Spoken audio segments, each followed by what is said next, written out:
For prediction material, you can drop me message on my WhatsApp number. I will send you only 2025 cue card, listening, reading and some writing topic. Only practice it. Just drop me message. Don't waste your time. Best of luck.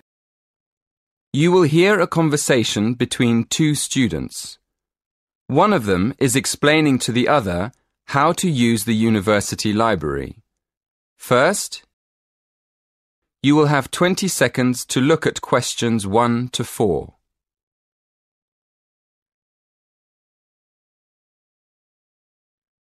Listen carefully and answer questions 1 to 4. Excuse me, Lily. Could you help me? You know, we've got an essay to write about eating customs across the world. Yeah, we have to borrow some books, don't we? Yes, but I missed the library training. Do you think you could show me how to find the books and how to take them out? Sure, no problem. Shall I tell you about the different parts of the library first? Oh, yes. Thank you very much. Okay then, let's look at the plan of the library. Here, you can see the main door on the north side that leads into the lobby. In the middle of the building, there's a big open PC zone. The lift and stairs are on the left as you go in, and on the other side of the building, there's the library cafe. That part of the library is pretty sociable. It's a good place to study with friends. I really prefer to study alone. Is there anywhere in the library I can go? Oh, if you like studying in a quiet place, it's better to go upstairs to the silent zone. As you come out of the lift or up the stairs, you'll see a section on your right facing north which is closed off. That's the silent zone. On the other side, facing south, are the bookshelves with all the cookbooks and... Before you hear the next part of the conversation, you will have to look at questions 5 to 10.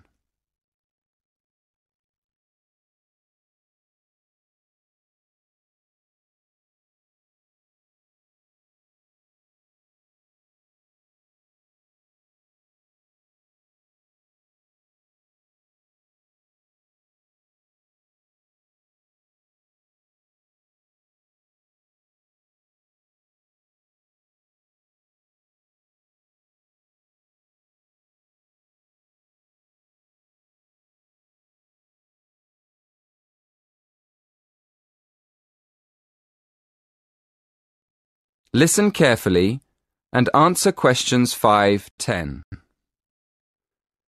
Now, can you show me how to find a book? Well, the library's very big, and the books on food could be under cookery, or they could be in history, or even entertainment. So the first thing to do is to look it up in the online catalogue. Where do I do that? It's easy. There are lots of computers in the library for that. Okay, I see. Right, you look up the title first. When you found the book, you'll see it has a class mark next to it. The class mark is 1 or 2 letters and a number. Make a note of the class mark. Then look it up on the plan of the library. The plan shows you exactly what section of the library the books are actually kept in. Thank you very much, Lily. So how do I borrow a book? That's simple too. When you go to the library, you'll have to take your student ID card. When you want to borrow a book, you take it downstairs to the scanner. Then, scan your ID card first. Next, open the book and slide it under the scanner until it makes a sound, a short beep. And that's all you have to do. Oh, sorry, I forgot. At the end, the system prints out a ticket. It's a good idea to keep it for a while, just in case you have a problem with your loan. Thanks again, Lily. You've been really kind. That is the end of part 1. You now have half a minute to check your answers.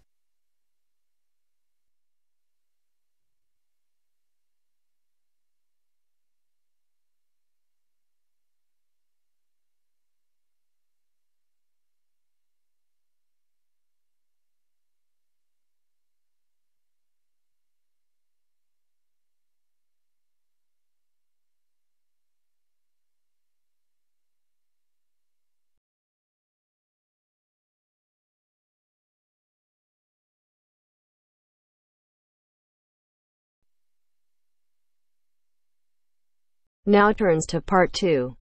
Part 2. You will hear a hike leader giving information about an upcoming hiking trip. First, you have some time to look at questions 11 to 15.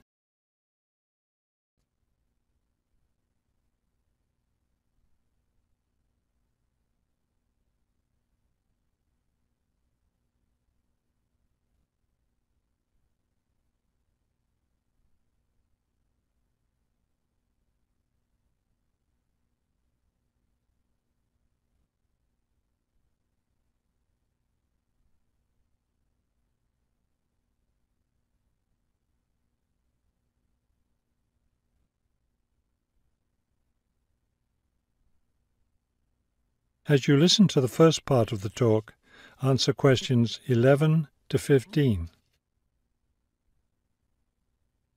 Good evening, everyone. As you know, this is our last meeting before we set off on our annual week-long hiking trip. So tonight I'll be telling you everything you'll need to know to be ready for the trip. Let's talk about equipment first. Having the right equipment is essential for your comfort and safety. First, you'll need a warm and comfortable sleeping bag. However, you won't need to worry about carrying a tent, since we'll be sleeping in shelters along the way. Also, part of the fee you've paid for the trip goes toward food, so you won't need to put that on your packing list either. We found, though, that it's more efficient for each person to bring his or her own dishes, so be sure to pack a plastic bowl, a cup, and a fork, knife, and spoon. That's all you'll need in the way of dishes. Perhaps the most important item to put on your list is a comfortable pair of hiking boots. Nothing ruins a hike more than getting blisters and sores from ill-fitting boots. So make sure your boots fit you right. Shoes and sneakers aren't adequate for the type of hiking we'll be doing. Of course, a backpack is necessary for carrying your equipment. Make sure you have one that's lightweight and comfortable to carry. Walking poles have become popular among hikers recently, but we don't recommend them. They can get in the way when too many hikers are using them at once, and some serious injuries have been caused. So it's best to leave those at home. Let's see, what else? Oh, yes, some people have asked me about trail maps. They're available, but you really don't need them, as your hike leaders have scouted out the trail and will be guiding you along the way. And don't forget to bring a warm jacket.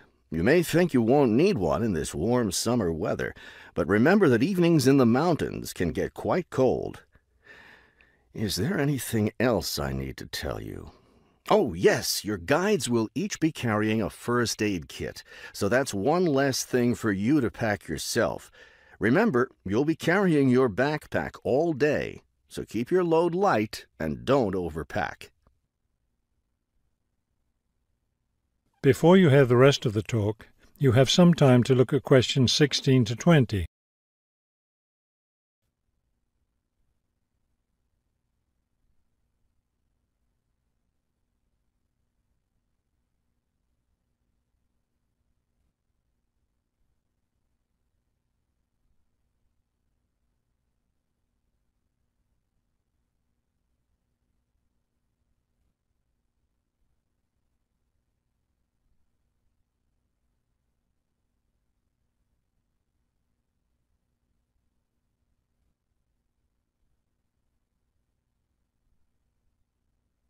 Now listen and answer questions 16 to 20. I know you're all experienced hikers, but it's always worth repeating the rules of the trail since they're so important. These rules are in place for the safety of everyone on the trip. As you know, there'll be a hike leader walking at the head of the line who will show the group the way. At the end of the line will be the rear leader, or sweep. It's important to always stay ahead of this person while we're on the trail. There are several different trails on the mountain where we'll be hiking, and they cross each other at some points. When you come to any intersection of trails, stop and wait for the rest of the group to catch up. This way we can be sure that no one goes off on the wrong trail. Let me emphasize here how important it is to stay on the trail. We'll be climbing through some steep and rocky areas. Don't be tempted to go off on your own and try to climb some rocks. That can be quite dangerous. Also, it's not likely, but it is possible that we'll encounter some large wild animals along the way. The last thing you want to do is try to feed any of them. That will just encourage them to follow us, which could lead to some dangerous situations. One last thing before we set off hiking each morning, be sure to fill up your water bottle. This is perhaps the most important safety rule.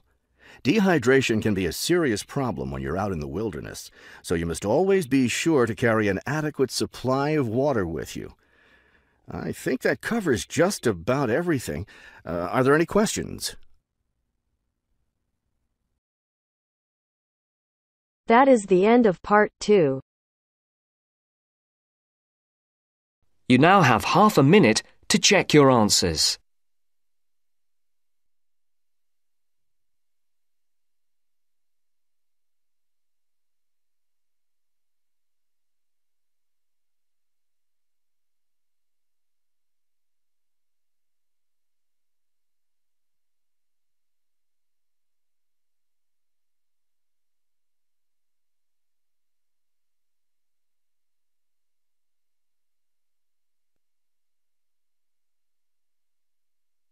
Now turns to part 3. Part 3. You will hear a discussion about a system of writing for the blind known as Braille. First, look at questions 21 to 23.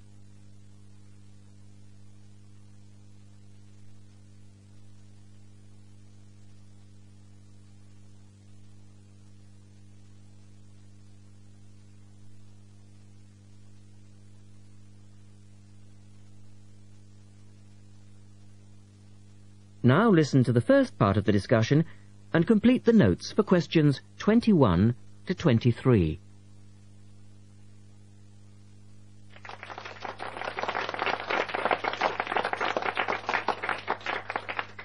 We're very pleased to welcome to our special interest group today Dr. Linda Graycar, who is from the City Institute for the Blind.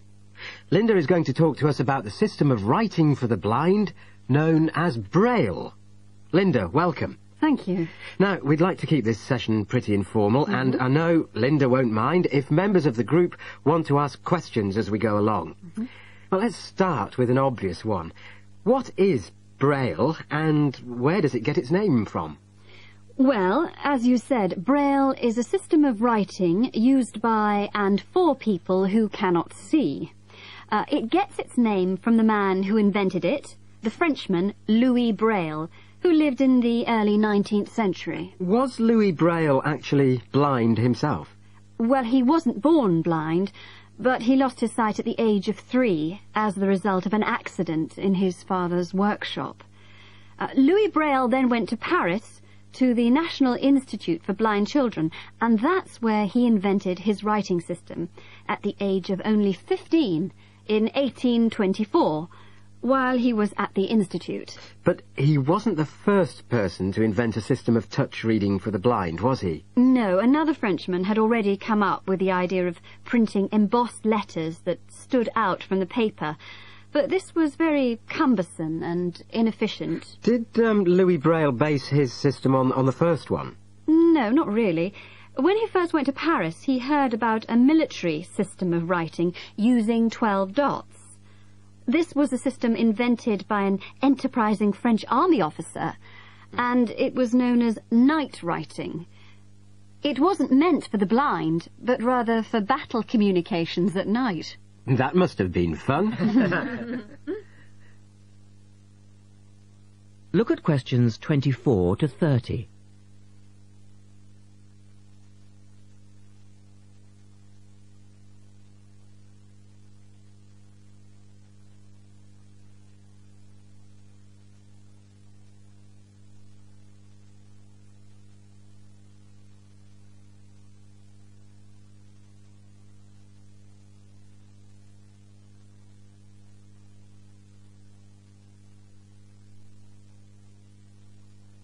Listen carefully and answer questions 24 to 30. Anyway, Braille took this system as a starting point, But instead of using the 12 dots, which night writing used, he cut the number of dots in half and developed a 6-dot system. Can you give us a little more information about how it works? Well, it's a system of touch reading, which uses an arrangement of raised dots called a cell. Braille numbered the dot positions 1, 2, 3 downward on the left and 4, 5, 6 downward on the right. The letters of the alphabet are then formed by using different combinations of these dots. Yes? So, is the writing system based on the alphabet, with each word being individually spelt out? Well, it's not quite that simple, I'm afraid. For instance, the first 10 letters of the alphabet are formed using dots 1, 2, 4 and 5. But Braille also has its own short forms for common words. For example, B for the word but and H for have. There are many other contractions like this. So you spell out most words letter by letter, but you use short forms for common words? Yes, though I think that makes it sound a little easier than it actually is. And was it immediately accepted? I mean, did it catch on straight away? Well, yes and no. It was immediately accepted and used by Braille's fellow students at the school, but the system was not officially adopted until 1854, 2 years after Braille's death. So official acceptance was slow in coming. I suppose it works for all languages which use the Roman alphabet. Yes, it does, with adaptations, of course. Can it be written by hand, or do you need a machine to produce Braille? Well, you can write it by hand onto paper with a device called a slate and stylus. But the trick is that you have to write backwards, from right to left, so that when you turn your sheet over, the dots face upwards and can be read like English from left to right. Oh, I see. But these days you'd probably use a Braille writing machine, which is a lot easier. And tell us, Linda, is Braille used in other ways, other than for reading text? Yes, indeed. In addition to the literary Braille code, as it's known, which of course includes English and French, there are other codes. For instance, in 1965, they created a form of Braille for mathematics. I can't imagine trying to do maths in Braille. Yes, that does sound difficult, I agree. And there's also a version for scientific notation. Oh, and yes, I almost forgot. There is now a version for music notation as well. Well, thanks, Linda. That was most interesting. Now, does anyone have any last questions? Yes. Roughly how long does it take to learn to read Braille?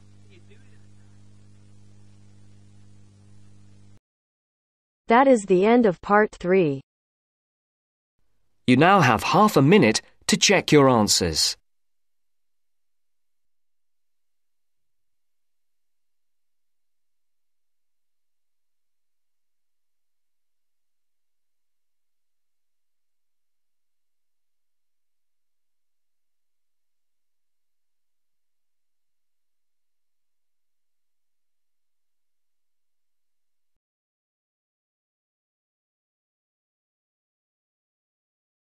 Now turns to part 4. Part 4. Hear a lecture about the history of the tomato. First, you have some time to look at questions 31 to 35.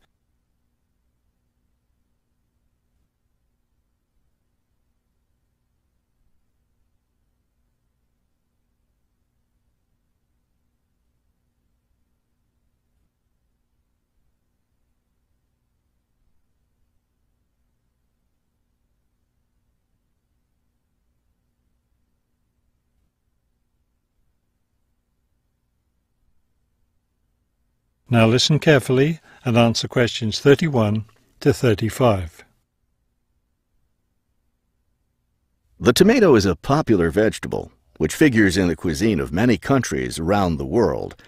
It is particularly prominent in Italian cooking, but it was unknown in Europe until Spanish explorers brought it back from the Americas. The tomato originated in the highlands of Peru. From there, it eventually found its way to Mexico, where it was cultivated by the Aztecs. The Aztec tomato wasn't the large red vegetable we know today. Rather, it was small and yellow. When this small round fruit arrived in Italy, it was named golden apple for its bright yellow color. You'll notice I just called it a fruit. That's because a tomato is botanically a fruit, even though most everyone calls it a vegetable. The actual word tomato comes from the Aztec name for the vegetable, meaning plump thing. The tomato arrived in Europe in the 1500s and quickly became a popular food in Spain and Italy. In the late 1600s, the Italians began publishing recipes that used tomatoes. The British, however, had a different attitude toward the vegetable. It was grown as an ornamental plant in Britain in the 1600s, but it wasn't eaten because it was thought to be poisonous. It wasn't until the 1700s that tomatoes became part of the daily diet in Britain.